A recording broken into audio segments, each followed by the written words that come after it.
দর্শকদের জন্য ফের দুঃসংবাদ। আচমকা অসুস্থ মিঠুন চক্রবর্তী। বিনোদন জগতে একের পর এক দুঃসংবাদ। কি হয়েছে অভিনেতার? বিস্তারিত থাকছে এই প্রতিবেদনে। বন্ধুরা, চ্যানেলে নতুন হলে চ্যানেলটি সাবস্ক্রাইব করে রাখতে পারেন ও ভিডিওটি শেয়ার করতে পারেন। বাংলা ও হিন্দি চলচ্চিত্র জগতের নায়ক ডিস্কো ডান্সার খ্যাত মিঠুন চক্রবর্তীকে নিয়ে বিনোদন জগতে এক বড় দুঃসংবাদ ঘনীভূত হয়েছে। 1950 সালে জন্ম নেওয়া এই অভিনেতা 1976 সালে মৃণাল সেনের মৃগয়া চলচ্চিত্রের মাধ্যমে অভিনয় জীবন শুরু করেন এবং প্রথম ছবিতেই জাতীয় পুরস্কার জিতে নিজের জাত ছিনিয়েছিলেন। দীর্ঘ 5 দশকেরও বেশি সময় ধরে তিনি কয়েকশো ছবিতে অভিনয় করেছেন এবং সাধারণ মানুষের কাছে মহাগুরু বা এমএলএ ফাটাকেষ্ট হিসাবে এক অনন্য আবেগ হয়ে দাঁড়িয়েছেন। বর্তমানে 75 বছর বয়সেও তার অভিনয়ের ধারা অব্যাহত রয়েছে এবং বড় পর্দার পাশাপাশি টেলিভিশনের রিয়ালিটি শোতেও তিনি সমানভাবে জনপ্রিয়। ব্যক্তিগত জীবনে মিঠুন চক্রবর্তী সবসময়ই একজন লড়াকু মানুষ হিসাবে পরিচিত। কলকাতার সাধারণ পরিবার থেকে উঠে এসে বলিউডের সিংহাসন দখল করার গল্প আজও অনেক তরুণ অভিনেতাকে অনুপ্রাণিত করে। অভিনয়ের পাশাপাশি সাম্প্রতিক বছরগুলোতে তিনি রাজনীতিতেও অত্যন্ত সক্রিয় হয়ে উঠেছেন। বর্তমানে বিজেপির অন্যতম প্রধান মুখ ও তারকা প্রচারক হিসাবে তিনি দেশজুড়ে কাজ করছেন। কর্মজীবন ও রাজনীতির এই ব্যস্ততার মাঝেই তার স্বাস্থ্যের প্রতি অগাধ নিষ্ঠা থাকলেও বয়সের ভারে এবং অত্যধিক পরিশ্রমের কারণে মাঝে মধ্যেই অসুস্থতা তাকে থমকে দিচ্ছে, যা তাঁর অগণিত ভক্তকুলের জন্য উদ্বেগের কারণ হয়ে দাঁড়িয়েছে।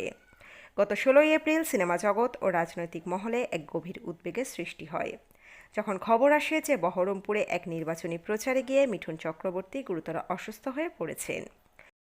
বিজেপি প্রার্থী সুব্রত মিত্রের সমর্থনে আয়োজিত একটি বিশাল রোড শোতে অংশ নিতে তিনি সেখানে গিয়েছিলেন।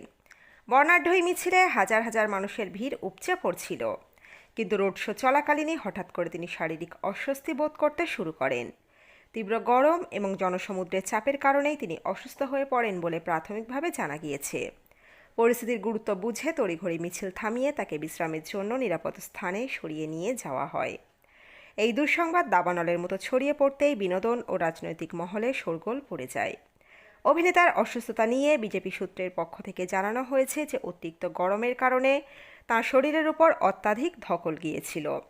প্রাথমিক চিকিৎসার পর চিকিৎসকরা তাকে সম্পূর্ণ বিশ্রামের পরামর্শ দেন, যদিও তার অবস্থা স্থিতিশীল বলে জানানো হয়েছে। তবুও নিরাপত্তার খাতিরে এবং শরীরকে পুনরুদ্ধার করতে তাকে দ্রুত কলকাতার উদ্দেশ্যে রওনা হতে বলা হয়। মিঠুন চক্রবর্তীর অনুপস্থিতিতেই রোড শো চললেও ভক্তদের মনে তখন কেবল তার স্বাস্থ্যের চিন্তাই ঘুরপাক খাচ্ছিল। প্রবীণ এই অভিনেতার এমন অসুস্থতা বিনোদন জগতের জন্য এক বড় ধাক্কা হিসাবেই দেখা হয়েছে। বর্তমানে বিনোদন জগৎ এমনিতেই একাধিক নক্ষত্র পতনের কারণে শোকাতুর। রাহুল বন্দ্যোপাধ্যায় ও আশা ভোসলের প্রয়াণের খবরে রেশ কাটতে না কাটতেই মিঠুন চক্রবর্তীর অসুস্থতা ভক্তদের মনে আরও আতঙ্ক তৈরি করেছে। সোশ্যাল মিডিয়া জুড়ে সাধারণ মানুষ ও সহকর্মীরা মহাগুরুর দ্রুত আরোগ্য কামনা করে বার্তা দিচ্ছেন। 75 বছর বয়সে এসেও যেভাবে তিনি মানুষের জন্য কাজ করে যাচ্ছেন তা প্রশংসনীয় হলেও তাঁর স্বাস্থ্য নিয়ে এখন সবাই চিন্তিত। আমরা আশা করি তিনি দ্রুত সুস্থ হয়ে আবারও লাইট ক্যামেরা অ্যাকশনের চেনা দুনিয়ায় এবং রাজনৈতিক ময়দানে দ্রুত ফিরে আসবেন। বন্ধুরা, এই আপডেটে ছিল এতটুকুই। দ্রুত ফিরে আসবো নতুন আপডেট নিয়ে।